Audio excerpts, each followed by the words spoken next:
So they couldn't even get into it because they don't want to perhaps put themselves in a security breach. Sure. So that's how serious these people take the security and the operation of this business.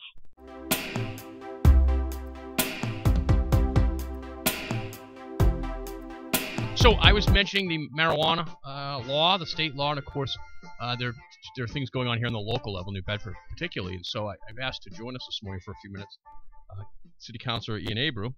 Good morning, Councilor. Thanks for joining us. Good morning, Chris. Thank you for having me on. So, Councilor, we're now, the state has passed their law. You, of course, are chairman of the local cannabis committee in New Bedford to handle zoning and regulation of recreational sales in New Bedford. Tell us what's on the agenda for your committee, what your thoughts are on the state bill. Sure. So, first of all, again, thank you for having me on.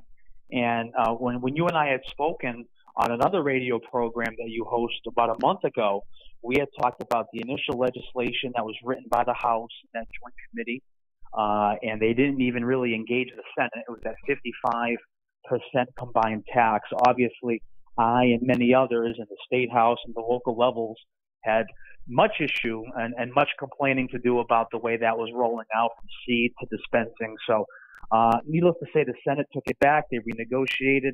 Now we have that 20% deal in place between the excise sales and now the host agreement money, as well as the optional sales tax, which we can tack on that additional 3% on top of 20, which we can get into a little bit more as well. So the reality is that is 20% a little high?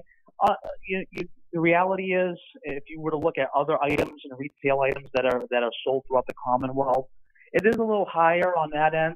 However, when you look at what was initially proposed, the 55%, this is a pretty decent compromise, and it's low enough, I feel, that this won't pump cannabis back to the illicit market. It'll at least help sustain business. So with that being said, our next Cannabis Commission or committee meeting will be the second week of September. We were waiting until the legislation had been passed and signed into law, and we're waiting for that. So once that was buttoned up, it behooved us to set our next meeting to really roll up the sleeves, look at the zoning. Where do we want to have these cannabis recreational dispensaries? What's the RFP process going to look like? What's the application fee going to be like if we even charge an application fee? Where do we put these? How do we zone these? There's a lot of discussion that needs to be had, but I look forward to working with my committee members, the administration, and the solicitor's office to really get it right. We're speaking with New Bedford City Councilor Ian Abreu.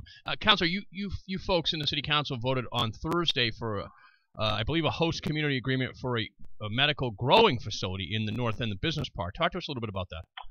And this was a great deal for the city of New Bedford, and I want to commend the administration for really brokering this deal. Of course, it was subject to our ratification and approval.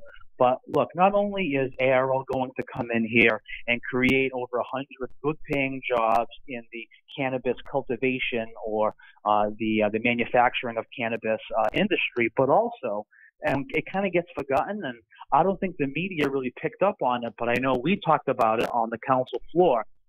These people at ARL, they're going to go in and they're going to bail out Aerovox.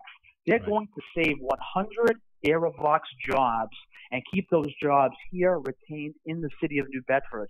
So they're bailing out Aerovox. Without this deal, Aerovox buttons up, they pack up, and 100 jobs go away, and we have 100 New Bedford residents, or at least New Bedford area residents, on the unemployment line. So that's huge. That would have had a real chilling negative economic effect on New Bedford and Greater New Bedford. So this was a good deal for New Bedford. We're going to get host agreement monies out of this. We're going to create jobs, and we're going to grow our tax base. Just for the record, too, I think maybe in your station or some other local station may have made an error and said that wasn't us. Going to be it wasn't you. Couldn't have been. Cultivation and dispensing.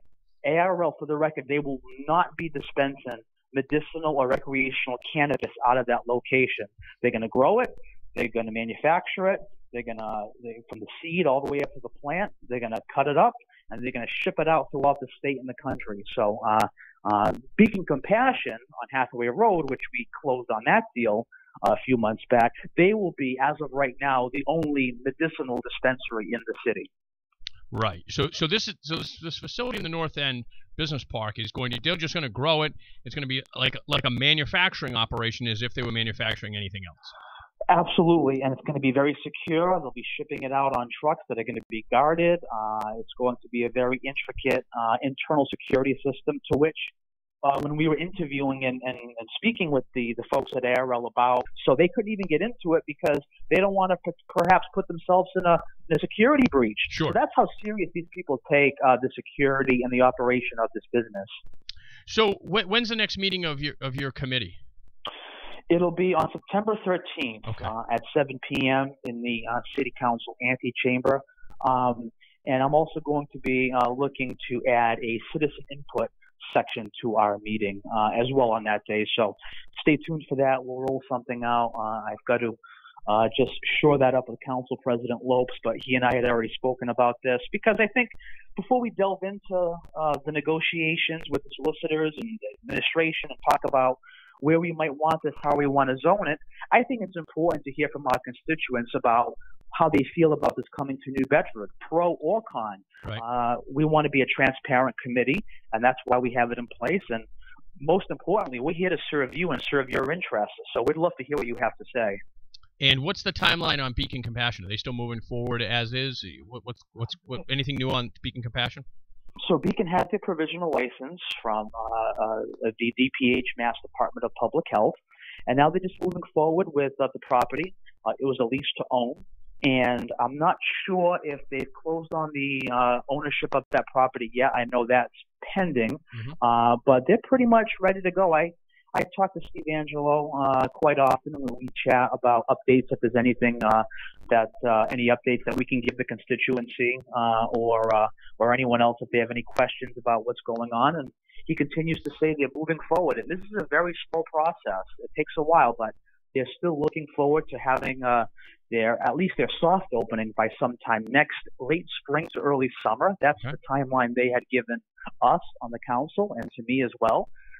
So we'll see how that pans out. But I think the first thing is when they buy and take receivership of that property, the first thing is they just want to knock it down. They want to level it out, and they want to build up their new facility. So they're very excited at the prospect, and they're ready to rock and roll.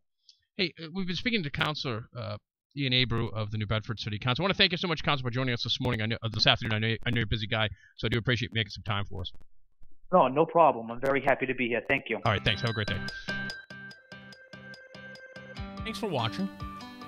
And if you would like to get more videos like this, please hit the subscribe button below on the WBSM channel.